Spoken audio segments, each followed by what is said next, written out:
Hello students, आज हम economics का एक और टॉपिक डिस्कस करेंगे और हमारा आज का टॉपिक रहेगा केंजियन थ्योरी ऑफ एम्प्लॉयमेंट है उसकी इम्पोर्टेंस। तो इससे पहले हम जो पहले के वीडियो थे उस वीडियो के अंदर हमने ये देखा था कि केंज का जो रोजगार सिद्धांत है वो क्या है। तो आज हम इस वीडियो के अंदर ये देखें कि केंज का जो रोजगार सिद्धांत है उसका महत्व क्या है। केंज ने जो अपना रोजगार का सिद्धांत दिया था वो 1936 के अंदर उनकी पुस्तक आई थी the general theory of employment interest and money. तो उस सिद्धांत के अंदर उस पुस्तक के अंदर केंज ने बताया था कि किस प्रकार से एक पूंजीवादी अर्थव्यवस्था के अंदर आय, उत्पादन या रोजगार का जो निर्धारण किया जाता है। केंज ने बताया था कि रोजगार का निर्धारण करने के लिए एग्रीगेट डिमांड और एग्रीगेट जो सप्लाई होती है उसकी समानता की आवश्यकता होती है। यानी एक अर्थव्यवस्था के अंदर रोजगार और उत्पादन का निर्धारण उस बिंदु के ऊपर होता है जहाँ पर अर्थव्यवस्था के अंदर एग्रीगेट डिमांड और एग्रीगेट सप्लाई एक दूसरे के इक्वल होते हैं। और जहाँ पर एग्रीगेट डिमांड और एग्रीगेट सप्लाई एक दूसरे के इक्वल होते हैं उसको केंज ने प्रभावपूर्ण मांग कहा है। तो इस प्रकार से प्रभावपूर्ण मांग जो होती है वो आय और उत्पादन या रोजगार का जो स्तर है उसको निर्धारित करने में महत्वपूर्ण भूमिका निभाती है। उसके बाद फिर केंज ने बताया कि अर्थव्यवस्था के अंदर अल्प रोजगार भी पाया जाता है। तो केंज ने अल्प रोजगार का कारण बताया था कि प्रभावपूर्ण मांग का कम होना। फिर केंज ने अपने सिद्धांत में बहुत ही लॉजिकल तरीके से इस बात को एक्सप्लेन किया कि किस प्रकार से सरकार जो है हस्तक्षेप करके प्रभावपूर्ण मांग को बढ़ा सकती है। तो इस प्रकार केंज का जो सिद्धांत था वो पूरी तरह से एक अलग तरीके का सिद्धांत था। यानी अब तक जो क्लासिकल और जो नियो क्लासिकल जिस प्रकार की बातें करते आ रहे थे, केंज के सिद्धांत के अंदर बिल्कुल उसकी विपरीत बातें की गई। तो इस प्रकार से केंज का जो सिद्धांत है वो उस समय एक क्रांति माना गया। प्रोफेसर हैरिस ने बताया कि सिद्धांत और व्यवहार दोनों पर ही केंज का अत्यधिक प्रभाव पड़ा है। यानी केंज का जो थ्योरी थी वो सैद्धांतिक रूप से भी बड़ी महत्वपूर्ण है और व्यवहारिक रूप से भी बड़ी महत्वपूर्ण है। तो इस प्रकार केंज का जो सिद्धांत है उसके महत्व को भी हम दो भागों में बांट सकते हैं। एक तो केंज के सिद्धांत है जो रोजगार का सिद्धांत है उसका सैद्धांतिक महत्व और दूसरा उसका व्यवहारिक महत्व। तो हम इन दोनों ही भागों को हम डिस्कस करेंगे। पहले हम देखें कि केंज का जो रोजगार का सिद्धांत है उसका सैद्धांतिक महत्व क्या है। उसके बाद नेक्स्ट पार्ट के अंदर हम डिस्कस करेंगे कि केंज का जो रोजगार का सिद्धांत है उसका व्यवहारिक महत्व क्या है। तो सबसे पहले हम सैद्धांतिक महत्व को देखते हैं। केंज के सिद्धांत को एक क्रांति और कुछ ने जो इसको जो न्यू इकोनॉमिक्स कह करके भी बोला है। तो इस प्रकार जब हम इसको एक क्रांति कहते हैं, इसको हम एक नई इकोनॉमिक्स कहते हैं, तो इससे अपने आप जो केंज का सिद्धांत है उसका महत्व सिद्ध हो जाता है। और इसका जो महत्व है उसको हम निम्न बिंदुओं के आधार पर देख सकते हैं। सबसे पहला है केंज का जो सिद्धांत है उसका सैद्धांतिक महत्व, समष्टि अर्थशास्त्र का पुनर्जीवन। अगर हम बहुत पहले की बात करें तो उस समय जब वाणिज्यवादी जो इकोनॉमिस्ट थे वो समष्टि चरों को महत्व देते थे, लेकिन उसके बाद जो परंपरावादी इकोनॉमिस्ट आए या जो नव परंपरावादी इकोनॉमिस्ट आए उन्होंने व्यष्टि चरों को अधिक महत्व देना शुरू कर दिया। और जब उन्होंने व्यष्टि चरों को अधिक महत्व देना शुरू किया तो उन्होंने जो व्यष्टि के सिद्धांत थे उन सिद्धांतों का प्रयोग समष्टि की समस्याओं का समाधान करने के लिए किया। जैसा कि 1929-30 की जो मंदी थी उस मंदी के दौरान उन्होंने व्यष्टि के जो सिद्धांत थे उनको समष्टि पर लागू करने की कोशिश की, जिसके कारण वो बेरोजगारी और मंदी की समस्या का समाधान करने में असफल रहे। और बाद में जब केंज ने उन्हीं परिस्थितियों का अध्ययन करते 1936 में अपनी पुस्तक दी तो उन्होंने बताया कि एक देश की इकोनॉमी के अंदर व्यष्टि सिद्धांतों का प्रयोग जो हम व्यष्टि की समस्याओं का हल करने के लिए कर सकते हैं। यानी जो व्यष्टि चर होते हैं वो समष्टि की समस्याओं का उपयुक्त समाधान नहीं कर सकते। कुछ चीज़ें होती है जो समष्टि के स्तर के ऊपर ठीक हो सकती है, व्यष्टि के स्तर पर ठीक नहीं होती। कुछ चीज़ें ऐसी होती है जो व्यष्टि के स्तर पर ठीक होती है लेकिन समष्टि के स्तर पर उनकी जो है वो बातें ठीक लागू नहीं होती। जैसे अगर एक व्यक्ति बचत करता है तो वो सही है, लेकिन अगर इकोनॉमी के अंदर सारे ही व्यक्ति बचत करने लग जाएंगे तो पूरी अर्थव्यवस्था के अंदर मांग का लेवल है वो कम हो जाएगा और मांग का लेवल कम होने से अर्थव्यवस्था के अंदर बेरोजगारी फैलेगी। तो इस प्रकार से जो चीज़ व्यष्टि स्तर पर ठीक है जरूरी नहीं कि समष्टि स्तर पर ठीक हो। तो केंज ने जो है अपने सिद्धांत के अंदर जो समष्टि चर थे समष्टि चरों को दोबारा से महत्व दिया। समष्टि चर कौन कौन से है? रोजगार है, राष्ट्रीय आय है, उत्पादन है, कुल मांग, कुल पूर्ति आदि। ये जो समष्टि चर है इनको अध्ययन किया और उन्होंने बताया था कि किस प्रकार से ये जो समष्टि चर होते हैं यही समष्टि की समस्याओं का समाधान कर सकते हैं। उन्होंने बताया कि बेरोजगारी या बेरोजगारी का जो कारण है वो एग्रीगेट डिमांड का कम होना है और एग्रीगेट डिमांड को बढ़ा करके हम बेरोजगारी की समस्या का समाधान कर सकते हैं। तो इस प्रकार जब केन्स ने समष्टि चरों के महत्व के बारे में बताया तो उसके बाद से जो है समष्टि को काफ़ी अधिक महत्व दिया जाने लगा और उसके बाद से जो समष्टि अर्थशास्त्र है उसका पुनर्जन्म हुआ है। यानी केन्स जो है समष्टि अर्थशास्त्र का पुनर्जन्म करने में जो है असफल रहा है। उसके बाद से ही दोबारा से समष्टि अर्थशास्त्र का महत्व बढ़ा है। अल्प रोजगार संतुलन परंपरावादियों की अगर हम बात करें तो परंपरावादियों ने कहा था कि अर्थव्यवस्था के अंदर पूर्ण रोजगार संतुलन होगा, लेकिन केन्स ने बताया कि भी रोजगार का संतुलन वहाँ पर होता है जहाँ पर एग्रीगेट डिमांड और एग्रीगेट सप्लाई बराबर होती है।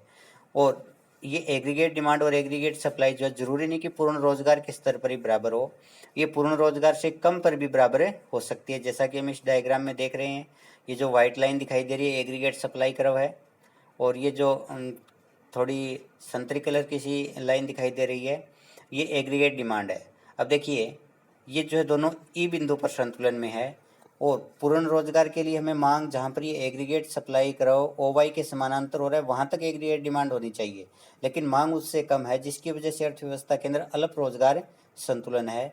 तो केन्स ने पहली बार ये व्याख्या की कि अर्थव्यवस्था के अंदर जरूरी नहीं कि पूर्ण रोजगार संतुलन ही हो, अर्थव्यवस्था के अंदर अल्प रोजगार संतुलन भी हो सकता है। तो ये जो केन्स के सिद्धांत की एक बहुत ही बड़ी उपलब्धि है।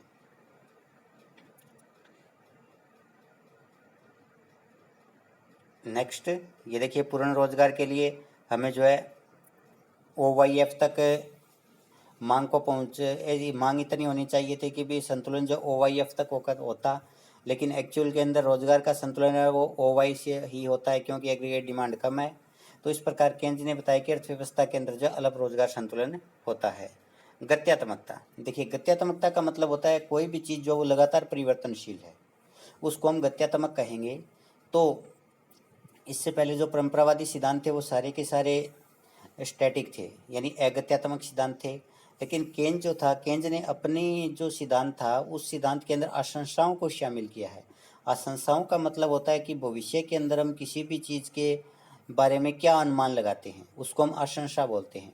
तो जब आशंसाएं जो होती है हमारी पल पल बदलती रहती है। एक बार तो हमें सुबह उठते हैं तो ये लगता है कि भी आज जो है लाभ होने की संभावना है अपने व्यवसाय में, लेकिन 1 घंटे बाद लगेगा कि भी अब नुकसान होने की संभावना है, आशंसा बदल गई। 1 घंटे के बाद फिर से कीमतें बढ़ने लगती है अपने प्रोडक्ट की तो फिर से लगता है कि प्रॉफिट होने की संभावना है। तो इस प्रकार आशंसाएं लगातार बदलती रहती है और जिस सिद्धांत के अंदर आशंसाएं शामिल होती है वो सिद्धांत गत्यात्मक बन जाता है। तो आशंसाओं को शामिल करने से केन्स का सिद्धांत है वो भी गत्यात्मक बन गया है। केन्स ने ब्याज के निर्धारण के अंदर MEC का महत्व बताया कि MEC है वो काफ़ी महत्वपूर्ण होती है। MEC जो है वो निवेश के स्तर को प्रभावित करती है, ब्याज नहीं, निवेश के स्तर को प्रभावित करती है। तो निवेश जो होता है वो ब्याज की दर तथा MEC पर निर्भर करता है। MEC होती है भविष्य में लाभ की दर। तो भविष्य में जो लाभ प्राप्त होने की संभावना है वो कभी कम होगी कभी ज़्यादा होगी। तो इस प्रकार MEC जो है वो लगातार परिवर्तित होती रहेगी और MEC परिवर्तित होने से निवेश का लेवल भी लगातार परिवर्तित होता रहेगा। तो इस प्रकार केन्स ने अपने सिद्धांत के अंदर जो है आशंसाओं को शामिल कर लिया है। तो आशंसाएं शामिल होने से केन्स का सिद्धांत वो गत्यात्मक हो गया है। इसी प्रकार से केन्स ने जो ब्याज की दर के निर्धारण के अंदर मुद्रा की मांग को काफ़ी महत्व दिया है कि मुद्रा की मांग अगर बढ़ेगी तो ब्याज की दर बढ़ेगी, अगर मुद्रा की मांग कम होगी तो ब्याज की दर भी कम होगी, क्योंकि केन्स ने माना कि ब्याज की दर का निर्धारण मुद्रा की मांग तथा मुद्रा की पूर्ति के द्वारा किया जाता है। मुद्रा की पूर्ति कांस्टेंट होती है तो ऐसे में मुद्रा की मांग वही ब्याज की दर को निर्धारित करती है। तो अगर भविष्य के अंदर जो मांग बढ़ने की संभावना है तो ब्याज की दर अधिक होगी, अगर भविष्य के अंदर जो है ब्याज की दर कम होने की संभावना है तो मांग जो है वर्तमान में कम की जाएगी। तो इस प्रकार से हम देखते हैं कि भविष्य में जो ब्याज की दर होती है उसके ऊपर जो है मांग निर्भर करती है। अब इसको आप थोड़ा सा अगर और डिटेल में जाकर के अध्ययन करें तो केंज ने बताया था कि जो स्पेक्यूलेटिव डिमांड फॉर मनी है, यानी सट्टा उद्देश्य के लिए जो मुद्रा की मांग है वो ब्याज की दर पर निर्भर करती है। तो इस प्रकार ब्याज की दर जैसे जैसे परिवर्तित होती रहेगी वैसे वैसे सट्टा उद्देश्य के लिए मांग भी परिवर्तित होगी, और सट्टा उद्देश्य के लिए मांग परिवर्तित होगी तो कुल मांग है मुद्रा की वो भी परिवर्तित होती रहेगी। तो इस प्रकार हम देखते हैं कि जब भविष्य को हम शामिल कर लेते हैं अपने सिद्धांत में तो वो गत्यात्मक बन जाता है, और केंज ने आशंसाओं के माध्यम से भविष्य को अपने सिद्धांत में शामिल कर लिया है। तो जैसे जैसे भविष्य परिवर्तित होगा वैसे वैसे आशंसाएं बदलेंगी, जैसे जैसे आशंसाएं बदलेंगी वैसे वैसे अर्थव्यवस्था के अंदर जो है गत्यात्मकता आएगी, या जो सिद्धांत है उस सिद्धांत के अंदर गत्यात्मकता आएगी। आगे तरलता अधिमान का महत्व। केंज ने तरलता अधिमान यानी मुद्रा की मांग के महत्व को उजागर किया है। तरलता अधिमान और मुद्रा की मांग एक ही है। तरलता अधिमान का मतलब है कि व्यक्ति अपने पास नकदी की जो मात्रा रखता है उसको हम तरलता अधिमान कहते हैं, और जो नकदी की मात्रा एक व्यक्ति अपने पास रखता है वो मुद्रा की मांग है। और केंज ने बताया कि मुद्रा की जो मांग है वो 3 प्रकार की होती है, एमटी, एमएस और एमपी। और अगर तरलता अधिमान बढ़ जाता है यानी एक व्यक्ति अपने पास में अगर नगद मुद्रा अधिक रखता है यानी मुद्रा की मांग अधिक करता है तो उसके कारण ब्याज की दर बढ़ेगी, और अगर ब्याज की दर बढ़ेगी तो उसके कारण इन्वेस्टमेंट कम होगा, और इन्वेस्टमेंट के कम होने से जो है बेरोजगारी बढ़ जाएगी। तो इस प्रकार तरलता अधिमान जो है अर्थव्यवस्था के अंदर ब्याज की दर के माध्यम से इन्वेस्टमेंट को प्रभावित करता है, और इन्वेस्टमेंट के माध्यम से जो है रोजगार के स्तर को भी प्रभावित करता है। तो इस प्रकार मुद्रा की मांग या जो तरलता अधिमान है वो काफ़ी महत्वपूर्ण है।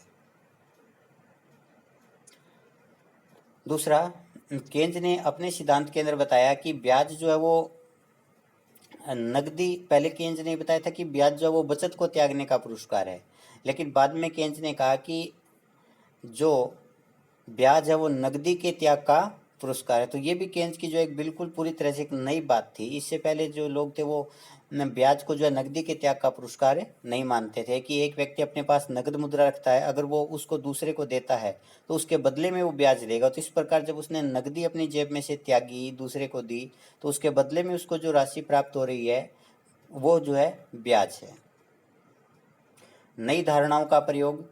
केंज ने जो है अपने सिद्धांत के अंदर बहुत सारी नई धारणाओं का प्रयोग किया, जिसमें एमईसी है, उपभोग प्रवृत्ति है, निवेश गुणक है, और निवेश गुणक की जो प्रक्रिया है किस प्रकार से निवेश गुणक जो है वो एमईसी के माध्यम से, एमपीसी के माध्यम से जो है उपभोग को प्रभावित करता है, और जो उपभोग होता है या जो व्यय होता है वो फिर दूसरे व्यक्ति की इनकम होती है। इसके बाद एक व्यक्ति अपनी इनकम का जो है उपभोग करेगा।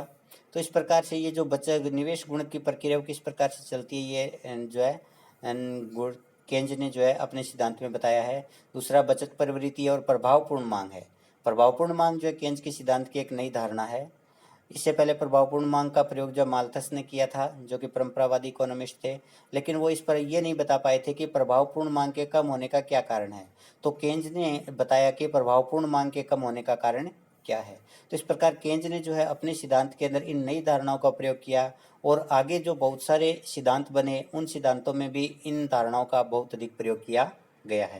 तो इस प्रकार केंज ने जो है अपने सिद्धांत के माध्यम से अन्य सिद्धांतों के लिए मार्ग प्रशस्त किया है। आयोजित बचत और आयोजित निवेश में असमानता। परंपरावादी मानते थे कि सेविंग और इन्वेस्टमेंट है वो हमेशा बराबर रहेंगे, और अगर बराबर नहीं होंगे तो ब्याज की दर के माध्यम से बराबर हो जाएंगे। लेकिन केंज ने बताया कि बचत जो वो आय पर निर्भर करती है, और इन्वेस्टमेंट है वो ब्याज की दर तथा एमईसी पर निर्भर करता है, जिसके कारण इन दोनों में समानता हो जरूरी नहीं, क्योंकि बचत को प्रभावित करने वाले जो तत्व है वो इन्वेस्टमेंट को प्रभावित नहीं कर रहे, और जो इन्वेस्टमेंट को प्रभावित करने वाले तत्व है यानी ब्याज की दर और एमईसी वो बचत को प्रभावित नहीं कर रहे। तो इस प्रकार से हम इनमें से किसी भी एक चर में परिवर्तन ला करके जो है बचत और निवेश को बराबर नहीं कर सकते। दूसरा, केंज ने यह बताया कि बचत करने वाला व्यक्ति कोई और होता है और निवेश करने वाला कोई व्यक्ति और होता है। अब और दोनों के उद्देश्य भी अलग अलग हो सकते हैं। जैसे एक व्यक्ति जो है भविष्य में बुढ़ापे में अधिक आय प्राप्त करने के लिए बचत करता है, तो वो वर्तमान में इन्वेस्टमेंट नहीं करेगा, वो तो अपनी बचत को बढ़ाता जाएगा। तो बचत करने वालों के उद्देश्य अलग होते हैं, निवेश करने वालों के उद्देश्य अलग होते हैं। बचत करने वाले व्यक्ति कोई और होते हैं, इन्वेस्टमेंट करने वाले कोई और होते हैं। तो इसके कारण जरूरी नहीं कि इन सभी के निर्णयों में समानता हो। जब तक इनके निर्णयों में समानता नहीं होगी तब तक बचत और निवेश बराबर नहीं हो सकते। आगे, रोजगार में होने वाले परिवर्तन का आधार। केंज ने बताया कि जब भी हम निवेश में थोड़ी सी वृद्धि करते हैं तो उत्पादन आय तथा रोजगार में उससे कई गुना अधिक वृद्धि होती है। और ये जो कई गुना अधिक वृद्धि होती है इसका कारण होता है निवेश गुणक। तो निवेश गुणक का मूल्य जितना अधिक होगा, निवेश में परिवर्तन के कारण रोजगार तथा आय में उतनी ही अधिक वृद्धि होगी। तो इस प्रकार केंज ने बताया कि प्रारंभ में जो निवेश किया जाता है उसके कारण जो रोजगार में अधिक वृद्धि होती है उसका कारण जो निवेश गुणक है। आगे मौद्रिक सिद्धांत। केंज का जो सिद्धांत है वो मौद्रिक सिद्धांत है। इससे पहले जो सिद्धांत थे उसमें जो है वो सिद्धांत मौद्रिक सिद्धांत नहीं थे, जो चाहे वो परंपरावादियों ने दिए हों चाहे नव परंपरावादियों ने दिए हो, क्योंकि वो ये नहीं मानते थे कि मुद्रा जो है अर्थव्यवस्था को प्रभावित करती है। लेकिन केंज ने बताया कि मुद्रा जो है वो अर्थव्यवस्था को प्रभावित करती है। उन्होंने बताया कि मुद्रा जो होती है वो धन संचय का कार्य करती है और धन संचय के माध्यम से यानी बचत के माध्यम से अर्थव्यवस्था जो होती है उत्पादन और रोजगार के स्तर को प्रभावित करती है। अगर हमने बचत की और बचत को इन्वेस्टमेंट कर दिया तो उसके कारण उत्पादन में वृद्धि होगी और रोजगार में वृद्धि होगी। अगर हमने बचत की और उस बचत को इन्वेस्टमेंट नहीं किया यानी वो पैसा दोबारा लौट करके इकोनॉमी में नहीं आया तो उसके कारण निवेश का स्तर कम होगा और उत्पादन का स्तर कम होगा तथा रोजगार के स्तर में भी कमी आएगी। तो इस प्रकार मुद्रा जो होती है वो उत्पादन और रोजगार को प्रभावित करती है। इसका मतलब केंज का जो सिद्धांत है वो मौद्रिक सिद्धांत है। दूसरा, केंज ने बताया कि ब्याज की दर का निर्धारण है वो भी वास्तविक तत्वों यानी निवेश और बचत के द्वारा नहीं होता, बल्कि ब्याज की दर का निर्धारण मौद्रिक तत्वों अर्थात मुद्रा की मांग और पूर्ति के द्वारा किया जाता है। जहां पर मुद्रा की मांग और पूर्ति एक दूसरे के इक्वल होंगे वहां पर जो है ब्याज दर का निर्धारण होगा। तो इस प्रकार केंज ने जो है इस माध्यम से भी जो है अपने सिद्धांत को मौद्रिक सिद्धांत बना दिया है। दूसरा, केंज जो है वो ये मानते थे कि मौद्रिक और वास्तविक तत्व जो होते हैं वो उनमें अंतर निर्भरता पाई जाती है। मौद्रिक तत्व का मतलब मुद्रा की मांग और पूर्ति, और इसी संदर्भ में अगर आप बात करें तो वास्तविक तत्व बचत और निवेश होंगे। तो मुद्रा की मांग और पूर्ति वो बचत और निवेश को भी प्रभावित करती है और बचत और निवेश है वो मुद्रा की मांग और पूर्ति को भी प्रभावित करते हैं। तो इनमें अंतर संबंध पाया जाता है। उपभोग का मनोवैज्ञानिक नियम। केंज के का जो सिद्धांत था वो सिद्धांत जो है वो परंपरावादी सिद्धांत की आलोचना करता है। और परंपरावादी जो ये कहते थे कि भी कुल मांग और कुल पूर्ति सदैव बराबर रहेगी। उसका कारण ये था कि भी जितनी भी आय होगी उतना उपभोग कर लिया जाएगा, उतना जो है व्यय कर दिया जाएगा, चाहे उपभोग के रूप में हो चाहे निवेश के रूप में हो। तब लेकिन केंज ने जो अपना उपभोग का मनोवैज्ञानिक नियम दिया। केंज ने अपने उपभोग का जो वैज्ञानिक नियम था उसमें बताया कि जब कभी भी आय बढ़ती है तो उपभोग उसी अनुपात में नहीं बढ़ता, बल्कि जितनी आय बढ़ती है उपभोग उसकी तुलना में कम बढ़ता है। जैसे मान लीजिए अगर आपकी इनकम 1 लाख से बढ़ करके 2 लाख हो गई है तो आप आगे वाले जो 1 लाख है उस सारे के सारे को व्यय नहीं करोगे। तो जितना आय बढ़ती है उपभोग उसके मुकाबले कम बढ़ता है। तो जितना उपभोग कम बढ़ा उतने जो है एक व्यक्ति ने बचत कर ली, और जितनी बचत कम करेंगे मांग का लेवल उतना कम हो जाएगा। और जब मांग का लेवल कम हो गया तो इसका मतलब है कि पूर्ति जो है वो मांग की तुलना में अधिक है। जब पूर्ति मांग की तुलना में अधिक होगी तो अर्थव्यवस्था के अंदर बेरोजगारी फैलेगी। तो केंज ने बताया कि जब मांग के कम होगी पूर्ति की तुलना में तो ऐसे में अगर मांग को नहीं बढ़ाया जाता है पूर्ति के बराबर तो अर्थव्यवस्था के अंदर बेरोजगारी फैलेगी। तो फिर केंज ने बताया कि किस प्रकार से हम एग्रीगेट डिमांड को जो है आगे बढ़ा सकते हैं। तो इस प्रकार से केंज का जो उपभोग का मनोवैज्ञानिक नियम था उसने भी बताया कि अर्थव्यवस्था के अंदर बेरोजगारी का कारण कुल मांग का कम होना है। और कुल मांग इसलिए कम होती है क्योंकि एक व्यक्ति की जो है मनोवैज्ञानिक जो है सोच होती है कि वो व्यक्ति जितनी आय होती है सारी की सारी आय खर्च नहीं करता। तो जितनी वो बचत करता है उतने के बराबर जब तक हम इन्वेस्टमेंट नहीं करेंगे तब तक अर्थव्यवस्था के अंदर बेरोजगारी रहेगी। दूसरा, अब आप करते हैं इस सिद्धांत का व्यवहारिक महत्व। अभी तक हमने किया था वो सैद्धांतिक महत्व था, अब हम इसका व्यवहारिक महत्व करेंगे। प्रोफेसर डिलार्ड ने बताया था और उन्हीं की इस जो कोटेशन से जो है केंज के सिद्धांत का व्यवहारिक महत्व प्रकट होता है कि केंज ने आर्थिक विश्लेषण की नई विधियों का निर्माण केवल विधियों के निर्माण के प्रति प्रेम के कारण नहीं किया था, कि उनको ये शौक नहीं था कि मैं नई नई विधियां देता जाऊं। उनके विचारों का काफ़ी व्यवहारिक महत्व है तथा राजनीतिज्ञों ने उनके विचारों को व्यवहारिक रूप देने का प्रयत्न किया है। यानी बहुत सारी जो सरकारें हैं उन सरकारों ने केंज के जो विचार थे, जो सिद्धांत थे, उन सिद्धांतों को जो है प्रैक्टिकली अपनाने की कोशिश की है, जो ये बताती है कि इसका व्यवहारिक महत्व, प्रैक्टिकल महत्व बहुत अधिक है। क्योंकि जिस चीज़ का प्रैक्टिकल महत्व नहीं होगा उसको हम कार्यविधि में अप्लाई नहीं करेंगे। तो जब यहाँ पर डिलार्ड कहते हैं कि भी बहुत सारी सरकारें उसके सिद्धांतों को अपना रही है अपनी पॉलिसीज के अंदर, तो ये सब यही बताता है कि केन्स के सिद्धांत का व्यवहारिक महत्व बहुत अधिक है।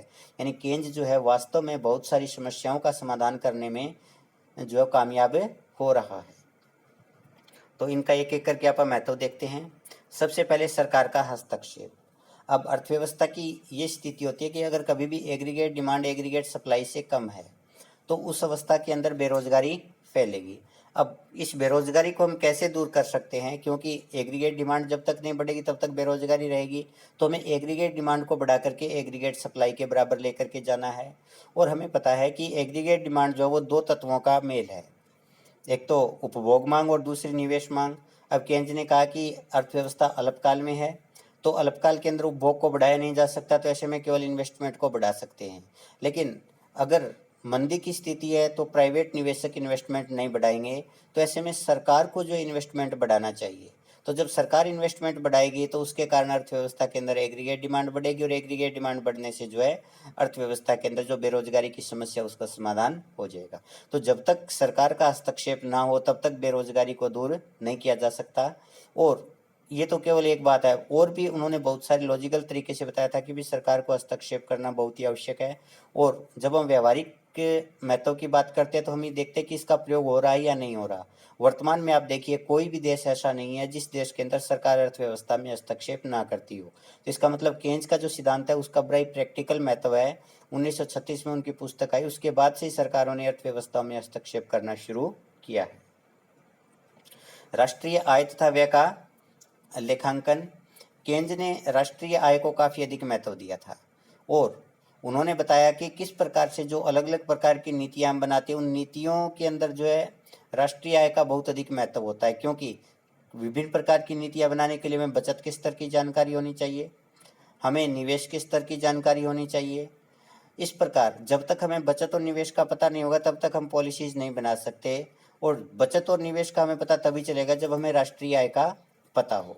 तो राष्ट्रीय आय जो होती है बहुत ही महत्वपूर्ण होती है, जो किसी भी देश के अंदर जो है रोजगार की नीतियाँ बनाने में, निर्धनता को दूर करने की नीतियाँ बनाने में, या निवेश और बचत की नीतियाँ बनाने में जो है काफ़ी मदद करती है। और इसके बाद से जो है राष्ट्रीय आय तथा व्यय का लेखांकन जो है उसका महत्व बढ़ा है। और आज आप देखिए प्रत्येक देश की जो सरकार है वो आय तथा व्यय का ब्यौरा रखती है। सरकार का जो बजट है वो क्या है, ये केन्स का जो आय व्यय लेखांकन है उसी पर तो आधारित है, क्योंकि बजट के अंदर एक देश की सरकार जो है उसकी आय तथा व्यय से संबंधित ब्यौरा ही होता है।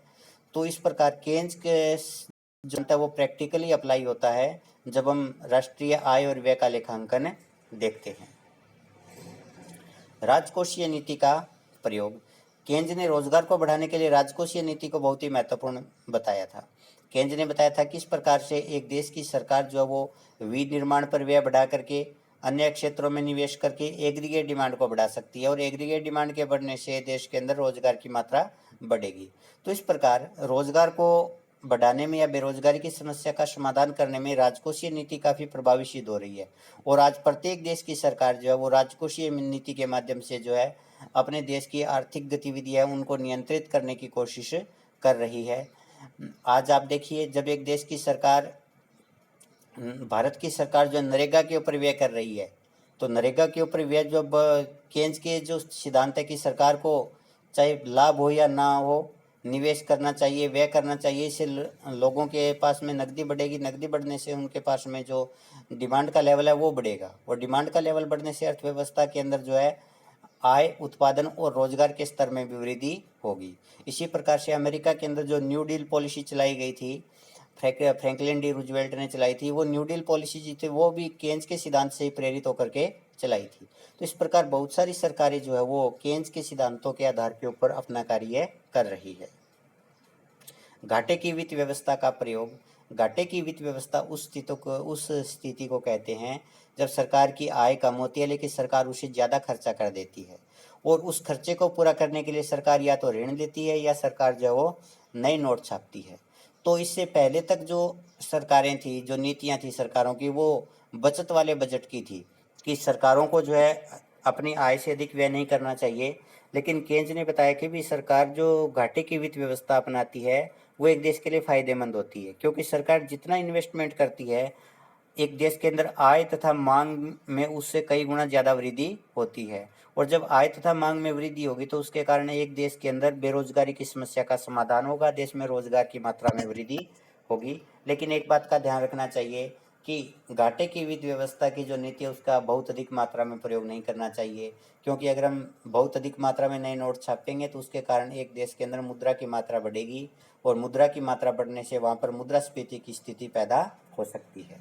लेकिन फिर भी आज लगभग सभी सरकारें जो घाटे की वित्त व्यवस्था अपनाती है, यानी सरकार अपनी आय के मुकाबले व्यय ज़्यादा करती है। निवेश का महत्व, केंद्र ने बताया था कि अगर एग्रीगेट डिमांड एग्रीगेट सप्लाई से कम है तो ऐसी व्यवस्था के अंदर बेरोजगारी फैलेगी, और बेरोजगारी फैलने का मुख्य कारण एग्रीगेट डिमांड का कम होना है। तो अगर हमें इस बेरोजगारी को दूर करना है तो हमें एग्रीगेट डिमांड को बढ़ाना होगा, और एग्रीगेट डिमांड या तो हम उपभोग को बढ़ा करके बढ़ा सकते हैं या फिर इन्वेस्टमेंट को बढ़ा करके बढ़ा सकते हैं। लेकिन अल्पकाल के अंदर उपभोग है वो कॉन्स्टेंट रहता है, क्योंकि उपभोग जो है हमारी बहुत सारी मनोवैज्ञानिक जो परिस्थितियाँ उन पर निर्भर करता है, जैसे हमारी रुचि क्या है, आदतें क्या है, फैशन क्या है, उन चीज़ों पर निर्भर करता है। और अल्पकाल में इनमें परिवर्तन नहीं होता, इसके कारण उपभोग को बढ़ा करके हम एग्रीगेट डिमांड नहीं बढ़ा सकते। तो ऐसे में केवल हम निवेश को बढ़ा करके एग्रीगेट डिमांड को बढ़ा सकते हैं। तो जितना अधिक मात्रा में निवेश किया जाएगा उतनी ही अधिक मात्रा के अंदर एग्रीगेट डिमांड बढ़ेगी, और एग्रीगेट डिमांड के बढ़ने से जो है बेरोजगारी दूर होगी, रोजगार की मात्रा में वृद्धि होगी। तो इस प्रकार अल्पकाल के अंदर जो है बेरोजगारी को दूर करने के लिए निवेश जो है सबसे अधिक महत्वपूर्ण चर है। पूर्ण रोजगार का लक्ष्य, केंद्र से पहले तक सारी की सारी सरकारें क्या मानती थी कि भी अर्थव्यवस्था के अंदर पूर्ण रोजगार एक सामान्य स्थिति है, यानी ये चीज ऑलरेडी जो है एग्जिस्ट करती है, इसको प्राप्त करने की हमें आवश्यकता नहीं है। लेकिन केंद्र ने आकर के बताया कि अर्थव्यवस्था जो होती है पूर्ण रोजगार की स्थिति में ही संतुलन में नहीं होती, अर्थव्यवस्था अल्प रोजगार की स्थिति में भी संतुलन में हो सकती है। यानी अर्थव्यवस्था जिस बिंदु पर संतुलन में होती है उस बिंदु के ऊपर बहुत सारी बेरोजगारी पाई जाती है। तो उसके बाद से ही सरकारों ने जो है अपनी आर्थिक नीतियों का मुख्य उद्देश्य पूर्ण रोजगार की प्राप्ति रखा है। क्यों? अब उनको समझ में आ गया कि भी पूर्ण रोजगार तो है ही नहीं, जो चीज़ है नहीं उसी को तो हम प्राप्त करने का लक्ष्य रखेंगे। अगर जो चीज़ पहले से ही है उसको तो हम प्राप्त कर चुके हैं तो उसको हम प्राप्त करने का लक्ष्य रख ही नहीं सकते। तो इससे पहले सभी इकोनॉमिस्ट ये मानते हैं कि पूर्ण रोजगार अर्थव्यवस्था में है तो उसको प्राप्त करने का लक्ष्य रखना बेतुकी बात होगी। लेकिन केंद्र ने बताया कि वास्तव में पूर्ण रोजगार होता नहीं है। तभी से आज सभी देशों की जो सरकारें हैं वो रोजगार को बढ़ाने के लिए प्रयत्नशील हैं। उनकी जो भी आर्थिक नीतियाँ होती है उन नीतियों के सेंटर के अंदर जो होता है वो बेरोजगारी होती है, यानी किस प्रकार से हम बेरोजगारी को दूर करें। शुद्ध राष्ट्रीय आय, केंद्र ने जो है शुद्ध राष्ट्रीय आय को अधिक महत्व दिया है। उन्होंने कहा कि सकल राष्ट्रीय आय उतनी महत्वपूर्ण नहीं है। तो उन्होंने बताया कि शुद्ध राष्ट्रीय आय हम कैसे निकाल सकते हैं। जीएनपी यानी ग्रोस नेशनल प्रोडक्ट माइनस प्रयोग लागत, इसके अंदर हम यूजर कॉस्ट घटा देंगे, और दूसरा इसके अंदर से अगर आप सप्लीमेंट्री कॉस्ट घटा दें तो हमारे पास में जो वो शुद्ध राष्ट्रीय आय आ जाएगी। और शुद्ध राष्ट्रीय आय से ही जो है एक देश की जो वास्तविक उत्पादन है उसका पता चलता है। नेक्स्ट, मजदूरी नीति, जो परंपरावादी थे और जो केंस थे दोनों एक बात के ऊपर सहमत है, और वो ये है कि अगर अर्थव्यवस्था के अंदर रोजगार को बढ़ाना है तो उसके लिए वास्तविक मजदूरी को कम करना होगा। लेकिन केंस ने यह बताया कि भी मौद्रिक मजदूरी को कम करके हम वास्तविक मजदूरी को कम करेंगे तो अर्थव्यवस्था के अंदर जो है बेरोजगारी फैल जाएगी, क्योंकि श्रमिकों में मुद्रा भ्रांति पाई जाती है। जैसे ही हम इनकी मौद्रिक मजदूरी कम करेंगे तो उनको ये लगेगा कि भी उनकी स्थिति पहले से खराब हो गई है, इसलिए वो कम काम पर आने के लिए तैयार होंगे, इससे बेरोजगारी और ज़्यादा फैलेगी। लेकिन केंद्र ने बताया कि भी हम मौद्रिक मजदूरी को तो वही रखें, हम केवल कीमतों को बढ़ा करके वास्तविक मजदूरी को कम कर सकते हैं। दोनों का लक्ष्य तो एक ही है, हम वास्तविक मजदूरी को मौद्रिक मजदूरी कम करके भी कर सकते हैं, हम कीमतों को बढ़ा करके भी वास्तविक मजदूरी को कम कर सकते हैं। तो केंद्र ने बताया कि भी कीमतों को बढ़ा करके वास्तविक मजदूरी को कम करना अधिक फायदेमंद है, क्योंकि इससे अर्थव्यवस्था के अंदर हम जो है वो बेरोजगारी को दूर कर सकते हैं। इसके साथ अपना ये टॉपिक कंप्लीट होता है। धन्यवाद।